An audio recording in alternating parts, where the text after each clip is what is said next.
Andito ulit ako, ang kaisa-isang gwapong vloggers sa mundo ng mga vloggers dito sa Pilipinas na galit sa mga pasawaya sa bansa natin. Simulan natin, mambulabog ulit tayo sa mga nagpapasaway at konsumisyon na lumilitaw ngayon sa mga balita. Unahin natin ito, itong sa dating Pangulo na abay simula ng madakip ng ICC, abay na nahimik na rin. Ay kung ganun, ay tama pala ang desisyon ni Tito Bongbong na siya ay ibigay na lamang sa pamamagitan ng Interpol sa ICC o di ano, ay di nasolve ang problema. Natahimik, di ba? Abay kung hindi naman yan ipinahuli sa ICC, ay di ba kasana hanggang ngayon, ngak-ngak pa rin yan ng ngak-ngak ng Google o di ano. Di ba natahimik siya, galit na galit naman ang mga didilis. Isipin ninyo, mga kabulabog, abay ipinagtatanggol nila at gusto pa nilang pauwiin dito sa Pilipinas dahil ginawa lang daw ng tatay nila ang tama. Isipin ninyo, yung nagsasabing Tatay Digong, abay kasing tanda na ni Tatay Digong nila, paano nila naging tatay? Eto, isipin ninyo, tinanggihan daw ng Australia, na doon pansamantalang lumipat dahil sa interim release na hinihingi nitong si Digong. Tinanggihan, ayan kasi. Bad record kasi. Diba? Eh kung ikaw ba naman, yung bansang lalapitan ng ganyan, nasangkot, sa crime against humanity, tatanggapin mo ba yan? Diba? O di rejected siya, ayan ang napapala. Naalaala ninyo yung isang padre na ipina-deport niya. Eh, yung madre na yan ay talagang pinupuna siya at binabati ko siya. Eh, siguro, nagalit. Ipina-deport niya. O, ngayon. Siya ay ginantihan. Tingnan ninyo ang balita. Gusto ba ninyong basahin ko? Wag na lang. Baka lalong magalit ang mga didilis eh. Itinatanggi ito. Ni VP Buday. Hindi naman daw totoo na siya ay humihingi sila ng tulong doon sa Australia para doon pansamantalang manirahan. Si former President Digong, teka lang, itinatanggi pa, balitang-balita na nga. Ay, may pagkasinungaling talaga. Sa bagay, may pagmamanahan. Hindi umano pumayag ang gobyerno ng Australia. Nakupkupin si dating Pangulong Rodrigo Duterte sakaling pagbigyan ang hiling nitong pansamantalang paglaya. Ayon sa impormasyong nasagap ng Bilyonaryo News Channel, sana na lahat nakakasagap. Ako kasi, wala akong masagap eh. Ang naalaala ko lang ay ito nga, si Vice President Buday, itinatanggi niya po.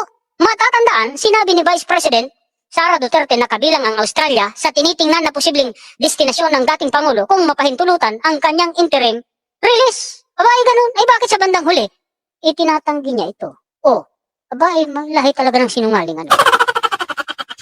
Ito pa, tingnan ninyo. Paano sasabihin nitong mga didilis, na dapat pauwi na lang? Ay samantalang, itong mismong si Duterte, ay aminado yan na siya ang gumawa ng drug war death squad. Ba, nakakalimutan na ba nila ito? Itong balita na ito? Masyado naman yata silang mga ulyan. Isipin ninyo, aminado na yung tao. Ay baka nga dahil sa mga ebidensya na yan, inamin niya. Aba, may video yan. Aba, baka lalo siyang madiin sa ICC. Di lalong hindi palalayain niya. O di lalong magagalit itong mga didilis. Lalo na doon kay General Nicolas Torre III. Nang sabi ay pinakakinasusok lamang tao sa mundo ng mga didilis. Naku, baka mamatay sa konsumisyon niyang mga yan, lalo na ngayon, aktibo yung tao. Ayaw pa namang makakabalita ni Vice President Buday ng tungkol sa magagandang ginagawa ni General Torre. Siya nga eh. Ayaw nga ng taong bayan yung pinagagagawa niya eh. Diba? Trabaho daw niya yun eh. Yung pagbiyahe-biyahe niya, yung personal trip niya, trabaho daw yun ng Vice Presidente. Sana all, pwedeng mamasyal-masyal. Pagkatapos pagdating ng araw ng sweldo, ay sasahod. Isipin ninyo to, aminado siya rito BBC ito, baka sabihin nila, fake news, Former President Rodrigo Duterte has admitted that he kept a death squad to crack down on crime while mayor of one country's largest cities.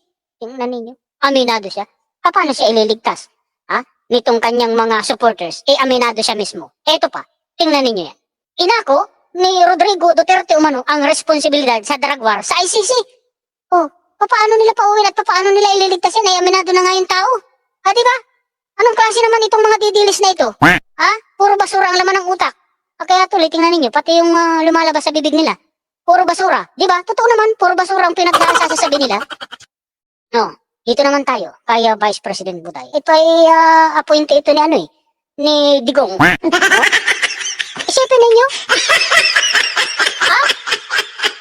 Ano to? Nagbubulahan? Sabi pwede lang kaming mag-prosecute kung ang isang impeachable officer ay na-convict na ng impeachment court. Hanggat si VP Sara ay hindi pa nakukonvict ng impeachment court ng Senado, hindi kami pwedeng mag-prosecute. Hanggang investigasyon lang kami. Oh, ay siya rin yung may sabi na kapag na-impeach na si Vice Presidente Buday, ano pang dapat na ilang gawin? Na-impeach na nga. O, di wala silang gagawin, tatanghod lang. Ano, meron lang sila? Aba, anong klase naman ito? Display lang ba sila? Ha? Walang gagawin. Sinong lulukuhin nila? Re-retiro na yan eh. Sa July eh. Diba? Pinagluluko tayo ng mga to Ito pa. Ito dapat lang gawin ito. Ng prosecutors dyan sa House of Representatives. Naku, babatikusin na naman kayo ng mga didilis niya. Sasabihin na naman nila na kayo ay binabayaran. Sabi, dudulog ang House Prosecution Panel sa Korte Suprema sakaling ibasura ng Senator Judges ang articles of impeachment at hindi magkaroon ng paglilitis. Aba, dapat lang. Tingnan ninyo. Sila rin na rin mismong nag-aabogado doon sa inaakusahan eh. Anong klaseng mga senadores ito? Sana ay makapag-isip naman ang mga ito. Dapat lang, para magkaroon na ng pinal na desisyon. Korte Suprema na ang magdesisyon. Ano kayong kinakatakot nila, ano? At ginagawa nila ng paraan para ma-dismiss. Ito, yung kinaasaran yan ni Vice President Buday, yung ginagawa ni General Torre, o tingnan ninyo, aktibo ang mga kapulisan ngayon. Within 5 minutes. Ay nakaka-rescue ka agad, nakaka-responde. Wow! Abay, magagalit na naman ito si VP Sara. Sasabihin na naman niya, kailangan drone at robot. Naiintindihan ba niya yung sinasabi niya? Magkano kaya ang isang military grade na drone? Di ba? Gusto ba niya gumastos ng milyon-milyon sa halip na nandiyan na ngayong kapulisan? Ilalagay mo na lang, ididestino mo na lang sa kalsada. Gusto niya pa palitan ng drone at ng robot? At teka lang, magkano bang robot? At meron na ba talaga ngayon? Robot na pulis. Ang layo ng narating ng imahinasyon, ano? Ito pa, ang isa. Nakikita niyo ito? Ang sabi niya daw ay family portrait daw yan eh. Yan ang sabi. Ni Bato ni. Teka lang, paano naging ano yan? Naging family portrait? Ay, sabi niya asa ng ano dyan, family? Ang nakikita ko dyan ay puro mga bato. Bakit? Family ba niya yung bato? Ay, sa bagay na bagay sa kanya, bato. O, di, puro bato. Ang nasa paligid niya, di ba? Ayan yung caption niya sa post niya, yan daw ay family portrait.